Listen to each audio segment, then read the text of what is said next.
Okay, welcome to 49er Homestead. This is where people look real grubby because they are really cooking in the kitchen, and I didn't go get ready before this video, but at least we're getting it out there. So today we're gonna make fire cider. And in fire, anyway, this is real life here.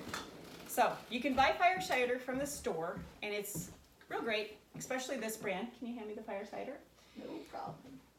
It's a real great immunity booster, full of fire. Oftentimes people use cayenne pepper or habanero pepper. I'm gonna use a little bit of each. Bring it on over. I also buy this fire cider in a pinch. It's super good. And we're gonna use all the same ingredients, plus a couple more. Can you hand me a knife, Luke? No problem. So here on this board, this collection board here, you'll also see on my Instagram page, 49er Homestead. You will also see on our doterra page, your doterra RN, where you can, instead of using black peppercorns, you can use black pepper oil, which is much more potent, and it is full of all the antioxidants that pepper comes with. All right, so what we have here were 2 full jars. These are half-gallon jars.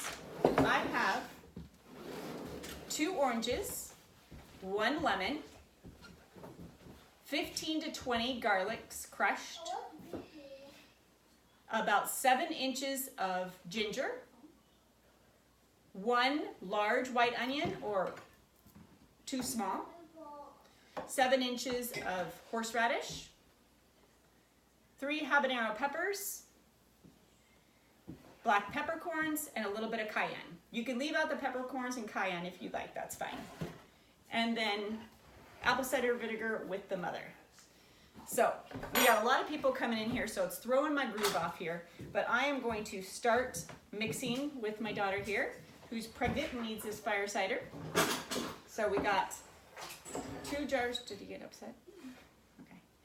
2 jars here, and the first thing we're gonna do is we're gonna pack in half the oranges and lemons, but while she's doing this, I'm gonna go ahead and tell you that I went ahead and minced up the onions with the food processor, also minced up the horseradish and the ginger. And just talking about ratios, you should for sure have, the ginger should be a little bit less than the horseradish. And right here on my platter, they look equal, so I'm not gonna put in as much ginger. The garlic is where it's at, because garlic is known as poor man's penicillin.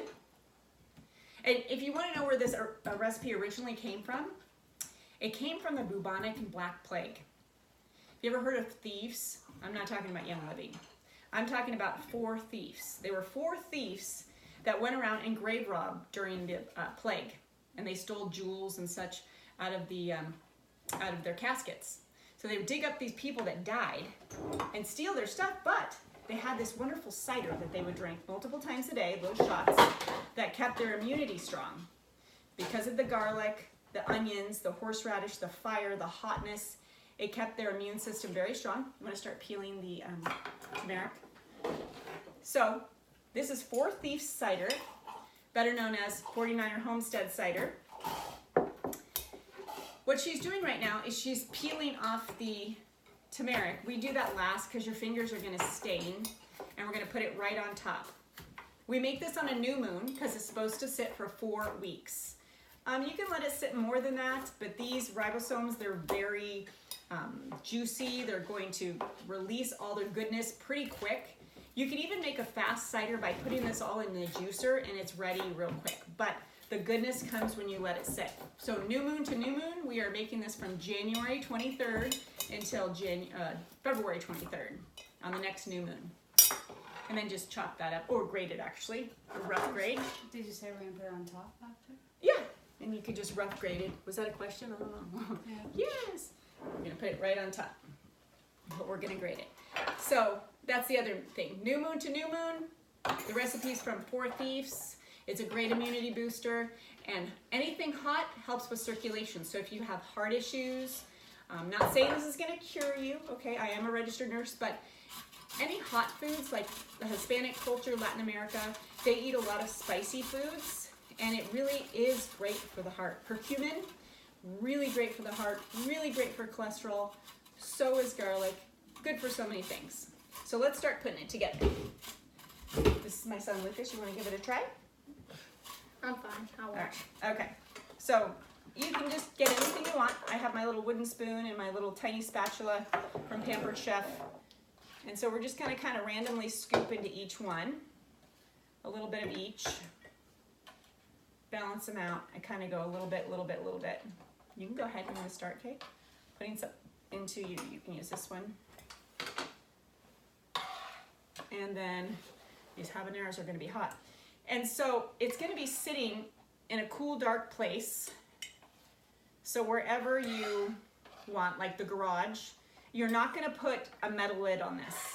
You can if you have cheesecloth or butter muslin, but for sure, you do not want to have a complete metal lid. It needs to breathe. I'm not going to have too much of the ginger. A little bit more of this. I probably should have split them in half instead of us randomly grabbing, but oh well. So 1 month of sitting, it's gonna be great. Maybe a little bit more ginger, a little bit more onion. What are you making? Other things that people use onion for is you can actually take an onion and put it on the back of your cast iron stove in a little cast iron skillet with some honey and let it sit for like a week, and just kind of as the fire heats up and that honey gets to be like a thick paste, all the goodness, oh I forgot garlic, all the goodness that's coming out of that onion is a great immune boost. You can also take an onion and you could saute it up a little bit with some oils, especially garlic oil if you have it. Pack it in butter muslin and put it over an ear if you have an ear infection or ear pain. You can also take garlic and soak it in olive oil or whatever kind of oil you like and put it inside of, there we go. Wait, here's my peppercorns. You can also put it inside of, no Luke. You can put it, third time, one more time, just a little bit. You could put it, I don't know what I was saying. Anyway, now we're gonna pour in this apple cider vinegar. Oh, the garlic oil. You could make a little recipe of oil and garlic, and if you have any mullein in your yard, you let it soak for at least 6 weeks in a warm place, and the mullein and garlic soaked in oil, the oil becomes an antibiotic treatment for ear infections. So my son had an ear infection last year, and we dropped that in his ear. All the way up. All the way up. We dropped that in his ear for like 3 days. Gone. Garlic oil and mullein. Here we go. Oh, this is looking great. Did we shake that first? Yeah, we'll go to the top. Yeah. Okay. Looks good. Looks good. And now we can even like start around and taste it. Can you give me a spoon, Luke? It's so nice having a sous chef. It's good. Want to give me a spoon, Luke? And doterra hot oil black pepper, you can use 10 drops of that. I pre-soak my jars with boiling water ahead of time just because it helps sterilize them a little bit. Okay, I'm gonna taste that one. We're not gonna double dip. Oh! Just kidding. It's good. Flavor's already seeping out. It's gonna be yummy. Can I try one? All right, 49er Homestead. I will post the recipe below on the YouTube channel. This literally took 30 minutes to chop up and 5 minutes to put together. All right, stay tuned. Let me know if there's anything else that you'd like me to make or post. Thanks for tuning in.